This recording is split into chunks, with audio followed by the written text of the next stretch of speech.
We head to Rocky Top as we're ranking teams from least likely to most likely to be able to compete for the national title in 2025 using the program power rankings model. Tennessee comes in at number 34 overall in the country. That's 32nd out of the 67 power conference teams with a score of 69.32.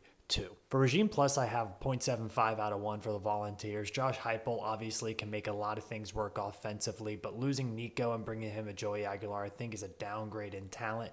Now, Aguilar does fit a lot of the skill set that Josh Heupel likes to have in his quarterbacks. I think it's going to be a really good system for him. He's going to have much better numbers than he had at App State, where he had 14 interceptions last year in the Sun Belt. Returning production, a little bit of a worry for Tennessee. Number 71 overall.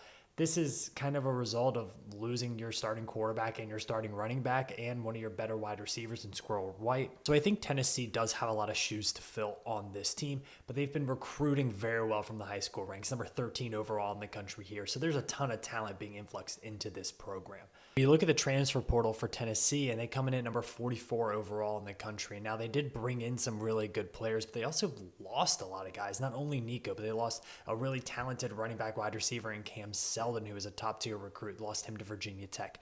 They lost a couple guys to Florida State, including Squirrel White, who is one of their better wide receivers. So this is a team that has a lot of holes to fill, and I think they did a decent job in a transfer portal, but overall, I don't think they're a team that won the portal. Last year, though, they were a really good team, obviously making the college football playoff. It didn't end how they wanted it to, but number 11 overall in EPA per play adjusted for opponent and location.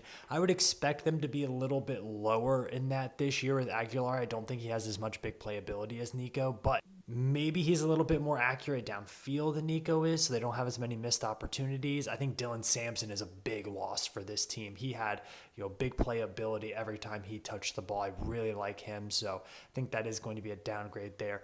Market has them coming in at number 27 overall, and I think this is a product of them being kind of in tier 2 of the SEC this season. I don't think they're at the level of Alabama, LSU, Georgia, Texas, etc. I think they're clearly in that second tier, so I don't think they're really even a top 5-6 favorite to make it to Atlanta for the SEC title game. Strength of schedule is pretty tough, obviously playing in the SEC. Number 120 overall in the country, with number 1 being the easiest.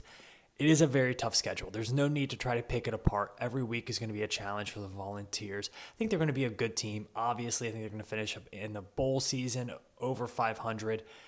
I just don't see the 10-11 wins, though, for Josh Heupel. Now, if Aguilar hits, could get to that 9-win range to be able to compete for an at-large position, but I think that's going to be really, really tough considering what they lost at other places as well.